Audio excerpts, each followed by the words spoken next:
we've had another episode of The Bad Batch just come out, and boy, was it what I should have seen coming. This episode, I think, quite possibly tries to answer some of the questions that has been brought up about Omega since the start of the first season. Namely, for a fact that she has a high M cap, which seemed to be a bit daft, but it turns out I think it might, oddly enough, be metachlorian cat. And also at the same time, Crosshair is actually settling into life on the Sanctuary Island, or the colony. You know, he was helping a band of fishermen get ready for a catch, and of course Wrecker, who's not really much of a fisherman, wanting a big fat tasty fish for dinner. Yeah, Wrecker and his diet. Also, it was also interesting for the fact that someone showed up. I wondered who Fennec was talking to at the end of the last episode. Well, now we know. It was the big kahuna. Basically, Omega starts looking around a cave, and then she finds a ship. But also for a fact that Badger doesn't want to go in the cave. Basically, Badger has sort of become like chasing the monkeys and walking around the coast. It turns out for a fact that Badger said something wrong, and in the cave was, oddly enough, a Sarge Ventress, revealing herself for the first time when Omega saw her ship. That's right. Everyone's favourite assassination was pretty much the guest of honour of this episode. And of course, she's now basically living first as a Sith acolyte, then, as oddly enough, now a bounty hunter, or a mercenary for hire. Still carrying a lightsaber. But anyway, they want to know what an MCAP is. She shows up and basically says it's metachlorians and it's to do with force sensitivity. Known for a fact, what Palpatine wants is the ability to create a force-sensitive clone of himself. The trouble is, for a fact, he's been able to do it until now. Also, and what makes this really interesting is the fact that, basically, in order for this whole thing to work, Asajj Ventress begins testing Omega with three different tests. The first one, she has Omega stand on one leg with an apple on top of her head on a slippery rock. Omega falls down, and then she just spends the rest of the time just saying the fact this test is too hard. And the fact he could probably do it, but it wasn't slippery. And then Ventress continues to realise the fact this test isn't really working because nothing's really happening. Despite telling her to reach out with her mind and let her conscious self go, it's probably a test that many a Jedi has told their apprentice over the years. Then she tells Omega to seize the tree on the top of the island and tells him to pluck a white blossom from it. But the sun is going down. With the setting sun, and Ventress still does it before sunset, Omega says the sun's already setting, so Omega goes off anyway. She then has to find the white blossom. But once Omega is gone, Ventress and Crosshair, Wrecker and Hunter get basically down to business. Ventress disarms them with one wave of the Force. They then try to fight her hand to hand.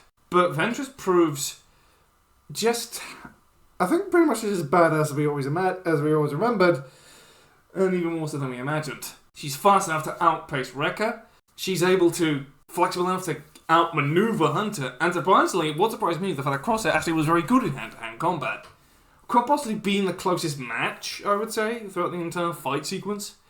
But it still doesn't go well. And even after they get their weapons back, Ventress draws a lightsaber and just, first of all, bobs and weaves, and then draws her lightsaber just like their blaster bolts. Meanwhile, Omega pretty much is out of breath by this point, finds Badger, rides Badger up to the top of the island, finds the white blossom, and brings it back down. And with that, well, Omega now has an even bigger task ahead of her, and she brings it back.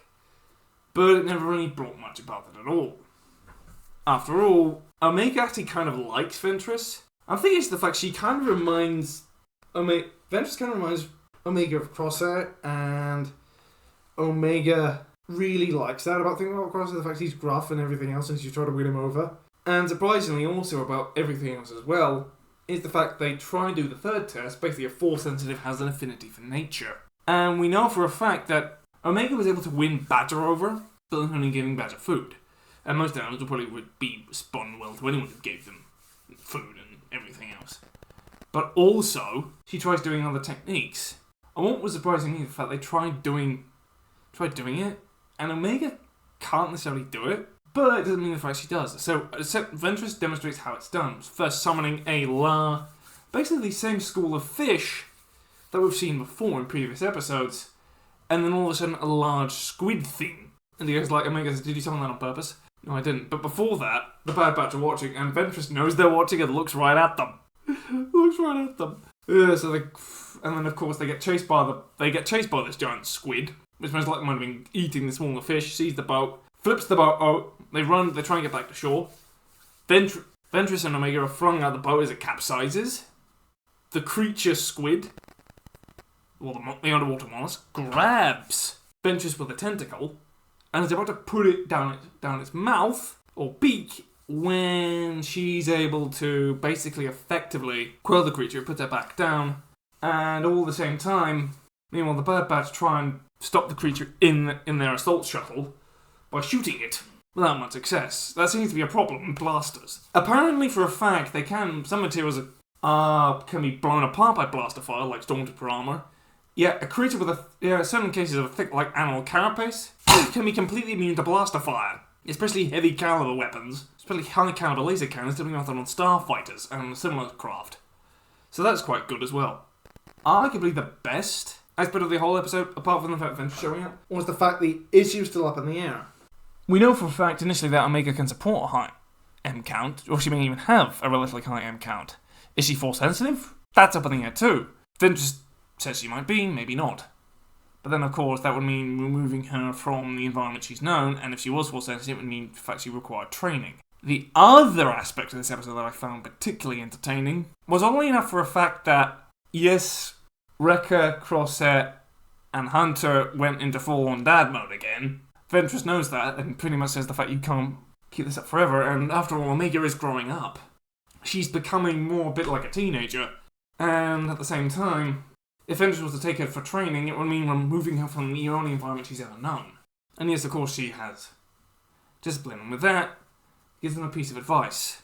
The Empire will keep looking and hunting Omega, and even this little island sanctuary might not be safe with him there. She advises them pretty much to just leave. And with that, Ventress flies off, and the Bad Batch get ready for their next adventure. But not before Ventress tells them that there's trouble ahead, and it's best to maintain distance. What surprised me about the whole thing, oddly enough, was how the fact that when they brought Ventress back, we knew that Ventress was coming back.